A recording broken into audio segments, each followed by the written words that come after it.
SaaS Therapy.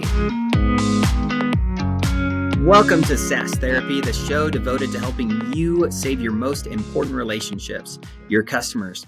My name is Todd Kirk, and I'm joined by my co-host today, Casey Trujillo. Casey, welcome back to another episode of the podcast. Todd, as always, it's a pleasure to be with you, my man.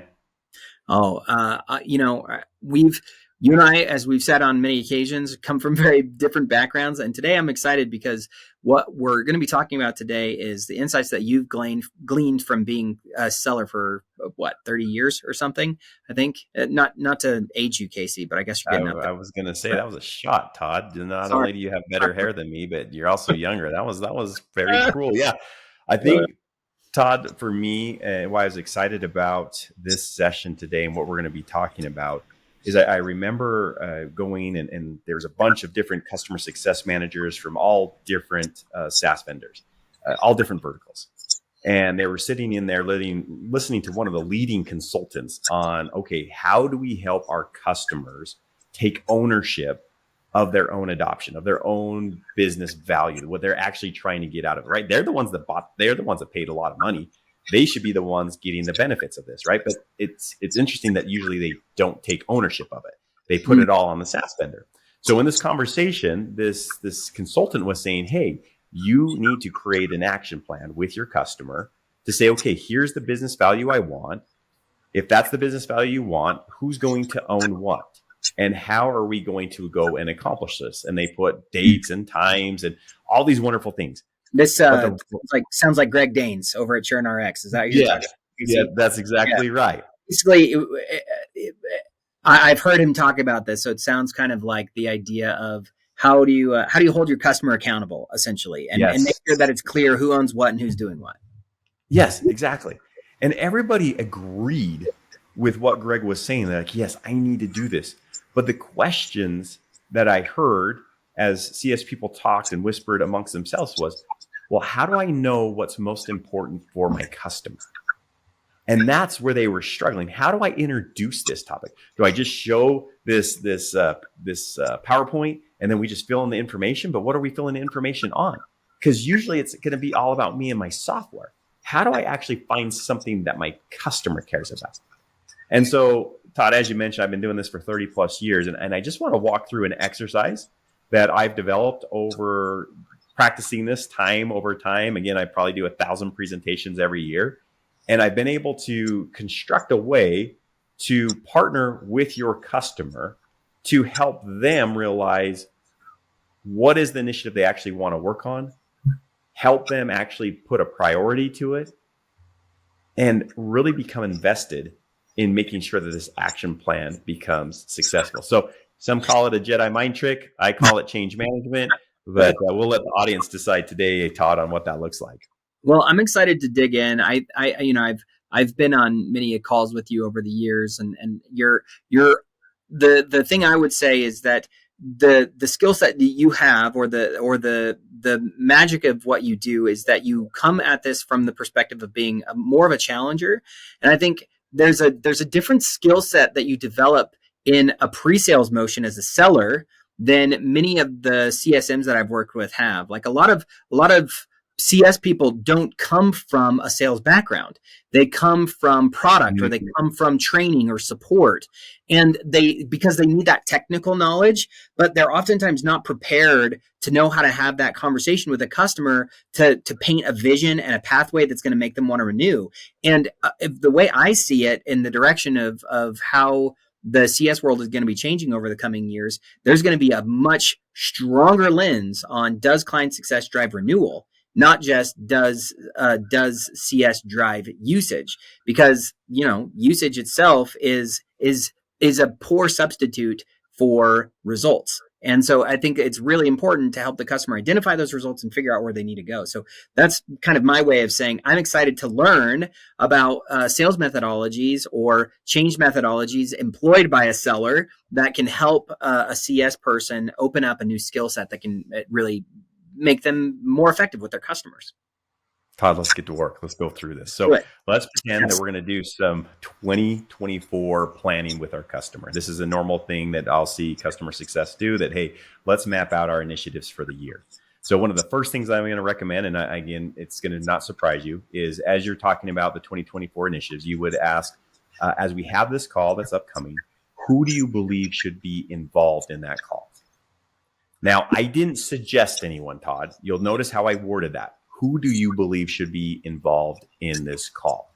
Let your customer give you feedback on who they think should be involved. So they might mention someone that you've never even heard of. Maybe it's a new CRO, a new CIO, or whoever it might be.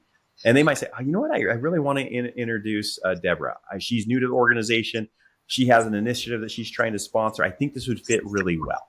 So again, making that open-ended question to say, who do you believe should be invited to this call? Once they tell you that, gosh, that's interesting. Deborah, why do you think she would be the person? Let them talk, let them walk that through it. You can go in LinkedIn and see who they are and their role and things like that. You want to know, why does your point of contact believe that person should be involved in that call? Okay. So that's number one little tip, is what you want to do is ask for 2024 planning, who do you believe should be involved in that call? Okay. Can I drill into that a little bit, Casey? I think one of the things that I see common is that and I've heard a lot of leaders in the space say this, that you need to be prescriptive as a CSM, meaning you need to take control of the situation. And the thing that's interesting about what you're suggesting is that, I think part of the reason why a lot of CSMs will struggle is that they go in and they assume that a prescription means that they need to tell the customer everything that they need to do. That it sounds like, from your perspective, what that creates is this perception that you are the fountain of all knowledge and the fountain of all wisdom, and that you are going to deliver them the results that they need, and it causes them to turn off. So What we want to do is we want to take control by giving the perception of control back to the customer. That's exactly right. That's exactly right. Too much, but that's what I heard from that. Yeah, and again, everybody knows if you're trying to get to their executive team or some leader, their manager, right? They can sniff that out. But when you ask that question of who do you believe should be involved in our 2024 initiatives, then it's just like we're collaborating, and they might bring in the right person. And then you might say, hey, in 2023, I remember you saying you didn't feel we had enough executive sponsorship. Who should we bring into the 2024 planning that could provide that sponsorship if they found value in what we were doing? Again, I'm on the same side of the table. I want to deliver you business results. Get out of your mind that you want to get this person in because they're going to help you with the renewal. Remember, there's a person on the other end of the phone. They are a real human being. They have a job. They have goals. They want to raise. They want to perform well in their job. Treat people like people, and you'll see that transparency will just start to happen. Well, it's interesting because you think about any relationship that you have, nobody wants to have a one-sided relationship. And I think that's the danger of coming in and saying, this is what I need, or this is what you need to do. And being too aggressive in the way that you approach that, or the opposite is true. I think I've seen some CSMs who don't ask any questions. They let the customer take full control, and then they're just 100% reactive. And there's a difference between being the person who's the non-actor in the relationship, and there's a difference between being the person who does all the action in the relationship from being a co-collaborator, a partner in the relationship. That's exactly right, Todd. So now let's pretend that we get this meeting set up. We have different people joining. Okay. So this is where you want to take control and assert a little bit of authority, but you're doing it gently. So let me tell you how you do this. So as people join the call, one of the things that everybody does is they make a little small talk, and then they say, hey, let's do some introductions. And then you introduce everyone on your side. I'll introduce me and my side and my team, right? Total waste of time. I'll be honest. I hate that approach. So like the 10 minutes of how long you've worked there, where you live, what your favorite flavor of ice cream is. You're tired of those like 15 minutes intros on a really critical call with people you've never met before. No. I mean, it's sometimes it's appropriate. Don't get me wrong. It's not like you shouldn't do that at times, right? We always want to do an introduction, but I'm going to give you a different way to approach that. So if I know people are attending the call, I'm going to jump in right at the beginning and say, hey, thank you. And I'm going to compliment my point of contact for getting everyone on the call. And I'm going to let them know that this has been a really give a sincere compliment to that person. They have been very diligent or they have done that. Make them shine in front of the people that are now on the call, but be sincere in what you're saying. But then you say, hey, I want to do some introductions, but I want to do with the introductions just a little bit different. What I'm looking for is if you wouldn't mind introducing yourself, your role, and then if you had a magic wand and could guarantee 100% success, how would your employees do? And then you enter in whatever problem you solve with your application, right? So let's pretend you're a collaboration software. So I want you 100% success, no chance of failure. How would you want your employees to collaborate with documents at your organization? And then everyone's going to go around the room and they say, hey, I'm so-and-so, I'm over security, and I wish people would stop sending email attachments. The funny part about this, Todd, is people will usually tell you a current state of what they don't want, and they won't tell you a future state of what they do want. I don't know if we're just negative people or what it is, but it seems we always see the gaps, not the gains. And so what you're trying to do is get people to look into the future along with living in the pain that they're currently feeling. You want an emotional connection to the problem we're actually trying to solve. It's not about a software. It's not about people. It's the business result we actually want to take place that's going to make everyone's lives better. So that's why that question is, I call it the golden question. If you could guarantee 100% success, no chance of failure, how would your employees do? Boom. And then the fascinating part is they're not going to say the same thing. Everyone's going to say something a little bit different, or they're going to comment on each other's comments. And all of a sudden, you're just sitting back and watching these individuals discuss really what they want to have happen. So, Todd, talk to me about what you're seeing, what you're feeling on that. Okay, so this sounds really similar to the way that I would oftentimes lead in-person workshops, and I would say, a lot of times if you're at an in-person workshop or training or something, you're there for a specific reason, and so a lot of times I'd always ask at the start, like, tell me who you are and what you do and what you want to get out of today's session, something like that. And then I'd whiteboard it up on a physical board. So when you have these types of calls with customers and you're having them do these introductions, the thing that sounds, assuming this works, right? I mean, I know you love this question, and if you're doing it at the start and people are feeling like there's a safe place to share this kind of information or where they want to go, what do you do with that information? Are you just listening and taking mental notes? Are you showing them? Are you capturing it some way? How do you approach that process of if you're trying to paint a vision of a future destination you want people to go? How are you helping them kind of capture those insights in a way that's going to be productive in the rest of the conversation? Well, Todd, I've heard you always say, make something super easy. And so this depends upon your skill set. Okay. If you feel comfortable inside of Zoom or WebEx or Microsoft or Google, they all have a whiteboarding feature where you can actually whiteboard and start to write things out, and everybody's seeing that. And you'll get oohs and ahs from people doing that. One, it also makes you look like you're tech savvy, you're different, you're a cut above other people that they might be working. So if you can actually whiteboard or you subscribe to a collaboration platform, do it that way. But it could just be as simple as a PowerPoint and then typing in little fields or a Word document. I've seen people do that. You want to show that you're listening and you're capturing this information while you're going through this call. Now, if you don't feel comfortable with any of that, you would actually share a screen, though, generally. Yes. You want to share a screen. And this is a little bit blowing my mind, because I think oftentimes the most common thing that will happen when I see a client success manager, and even a lot of sellers, if we're being honest, the very first thing that they do is they pull up a slide deck that's and the first slide is, here's who I am, here's who I work for, here's all the amazing things that we do, and here's how great we are, and all the awards we've won, and how many customers we have, and blah blah blah blah. And it's all about you. And so you're actually suggesting that, like, instead of starting with let's go into the solution, let's establish this, it's almost like you're trying to establish this idea of, I'm here to be your advisor and your consultant and your collaborator in figuring out how we're going to help you achieve the results you want to get. That's exactly right, Todd. So as we're going through this, I'm asking little follow-up questions here and there, like, why is that important to you?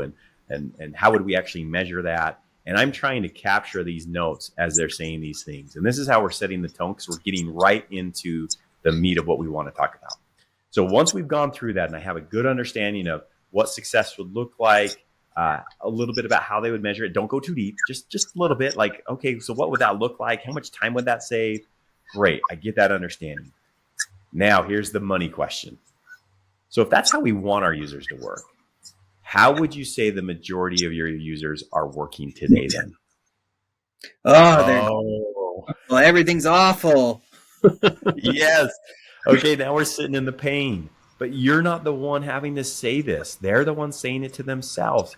And they start to walk through it, right? Silence is golden when you ask a question. Just let it sit a little bit and people will start to talk through that.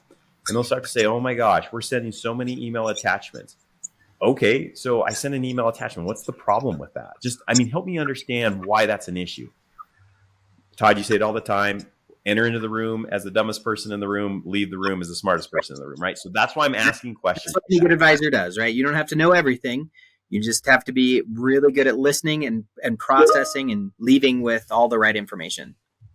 And as painful as this sounds, Todd, and you feel like, oh, I'm drawing out too much pain, don't worry about it.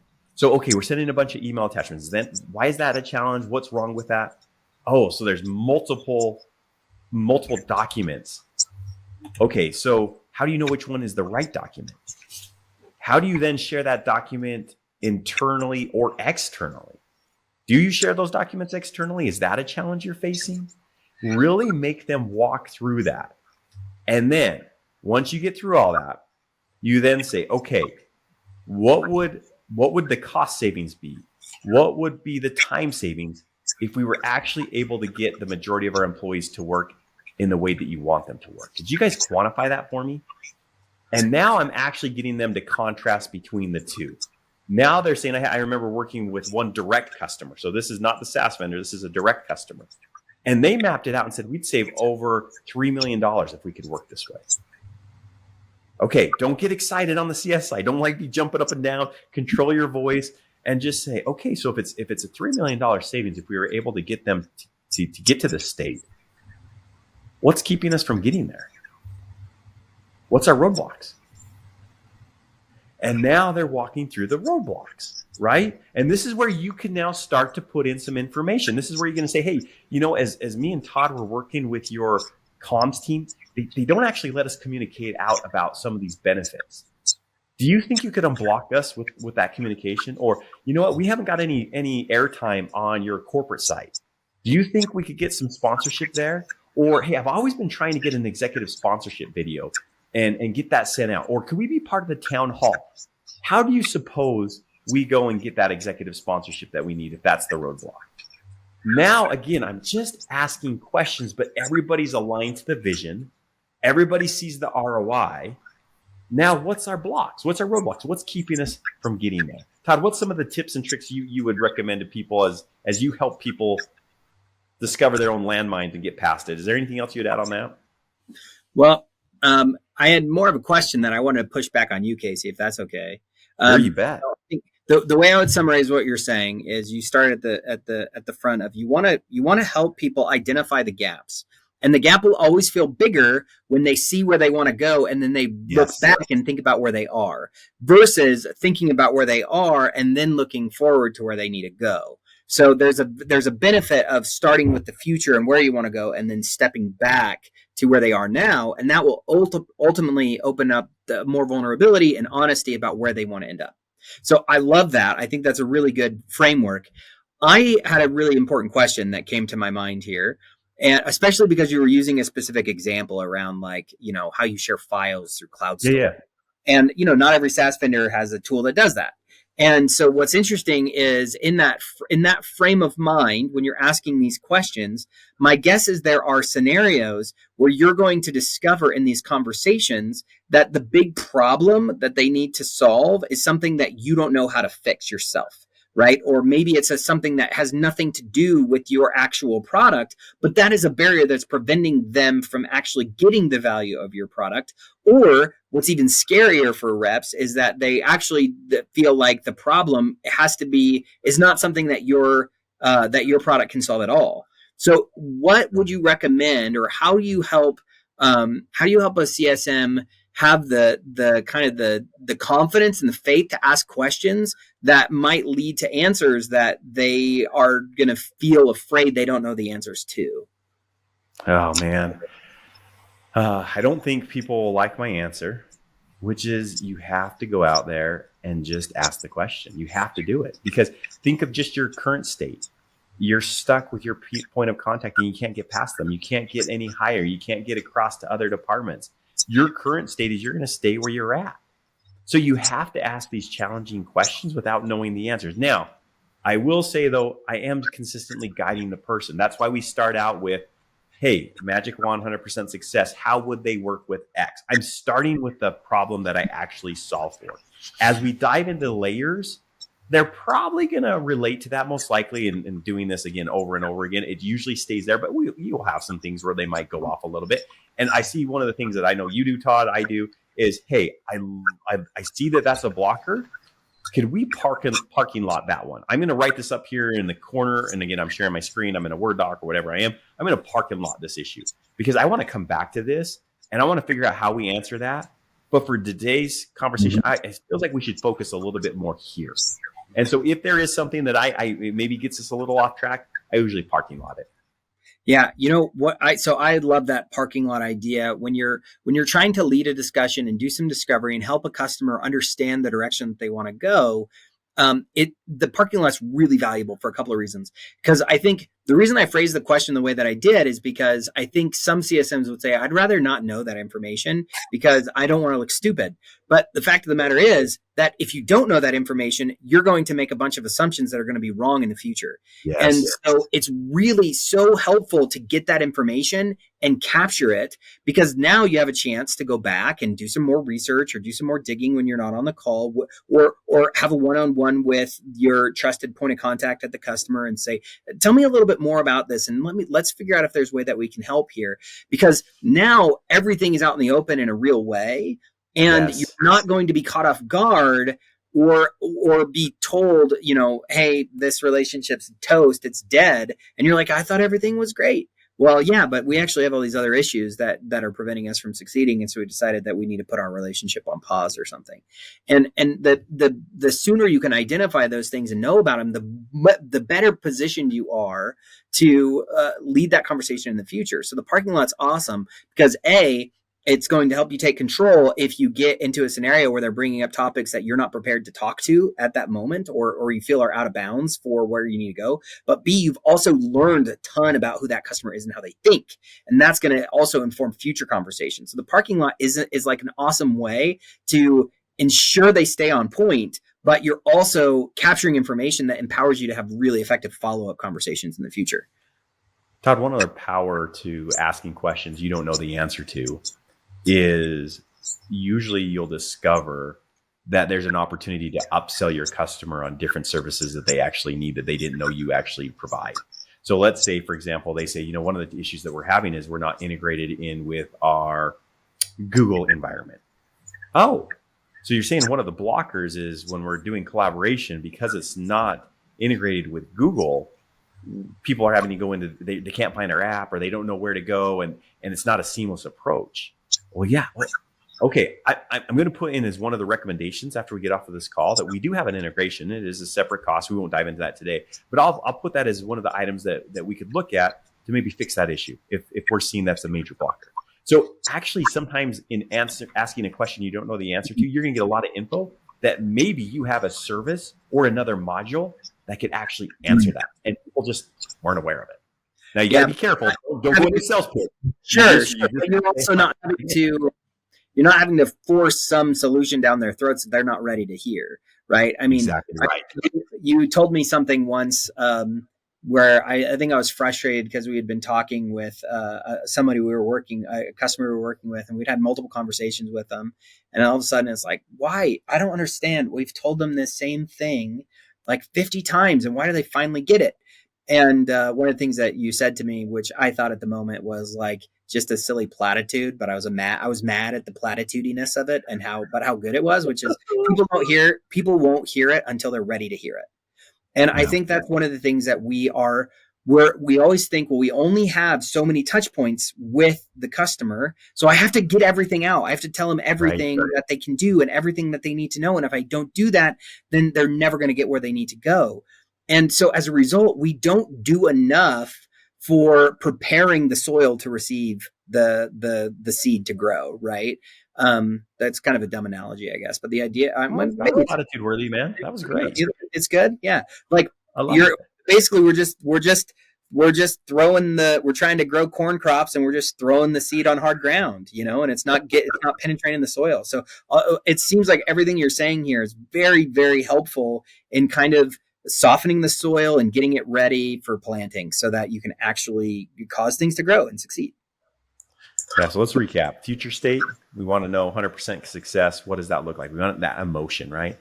Number 2, if that's where we want to get to, how are we currently working today? Number 3, what is that costing us in time, resources, risk, if our users don't change this behavior? Okay, now, number 4, what are the blockers? Now, once they list out blockers, let them go on those items. You might have a couple that you want to hit on. Maybe it's like, hey, how do new hires get trained on this application? If collaboration is a big deal and we know we're targeting marketing and sales, how do they get trained that this is the way that they should collaborate so they don't bring in bad behaviors? Oh, great point. I don't know how we're doing new hires. Get the list. And then as you're ending this call, say, okay, I've identified 6 different blockers that we have. Obviously, that's way too much to tackle.